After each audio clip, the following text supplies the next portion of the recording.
అమరావతి రాజధానికి పార్లమెంట్లో చట్టబద్ధ లభించడంతో పెనుగొండపట్నంలో భారీగా సంబరాలు జరిగాయి. మంత్రి సవిత ఆధ్వర్యంలో అన్నా క్యాంటీన్ నుంచి ఎన్టీఆర్ సర్కిల్ వరకు ర్యాలీ నిర్వహించారు.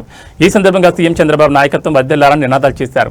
ఎన్టీఆర్ విగ్రహానికి పూలమాలలు వేసి కేక్ కట్ చేశారు. అనంతరం మంత్రి సవిత మాట్లాడుతూ సీఎం చంద్రబాబు నాయుడు నాయకత్వంలో అమరావతి ప్రపంచ స్థాయి రాజధానిగా అభివృద్ధి చెందుతుందని తెలిపారు. అమరావతి కోసం రైతులు, మహిళలు చేసిన త్యాగాలు వృధా కాలేదన్నారు. బిల్లుకు మద్దతు తెలిపిన కేంద్ర ప్రభుత్వం, ప్రధాని నరేంద్ర మోడీ, పార్లమెంట్ సభ్యులకు కృతజ్ఞతలు తెలిపారు. ఈ సందర్భంగా కూటమి నాయకులు, కార్యకర్తలు జెండాలు చేతబూని నృత్యాలు చేస్తూ స్వీట్లు పంచుకుని సంబరాలు జరుపుకున్నారు.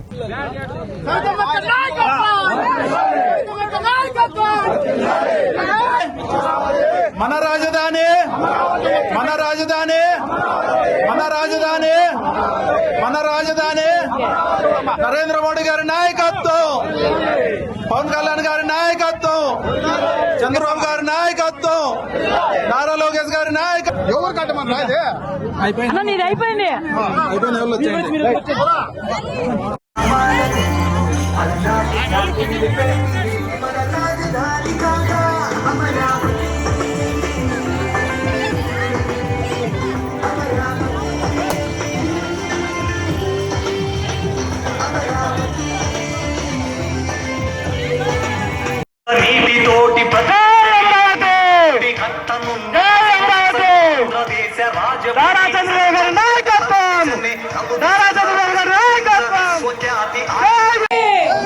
ప్రధానమంత్రి నరేంద్ర మోడీ గారికి, చంద్రబాబు గారికి,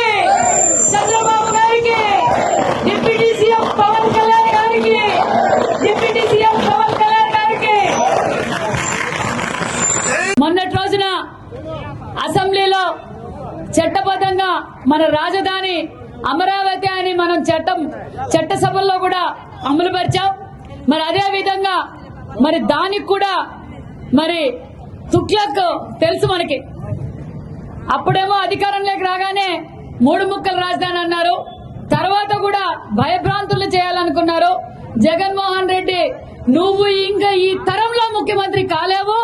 మరి ఈ రోజు పార్లమెంట్ లో కూడా బిల్లు పాస్ కావడం, మరి నిజంగానే పార్లమెంట్ లో ఉన్న మన ప్రధానమంత్రి గారికి, మన హోమ్ మినిస్టర్ అమిత్ షా గారికి, మరి నిర్మలా సీతారామన్ గారికి, మరి సెంట్రల్ కేబినెట్ కు, మరి ఎంపీలందరికీ, ఆంధ్రప్రదేశ్ ప్రజలందరి తరఫున, భావితరాల తరఫున మరి ప్రత్యేకమైన ధన్యవాదాలు కూడా తెలియజేస్తున్నాం. ఈ రోజు పార్లమెంట్ లో నిన్నటి రోజున, ఈ రోజు రాజ్యసభలో బిల్లు పాస్ కావడం నిజంగా చాలా గర్వంగా ఉంది.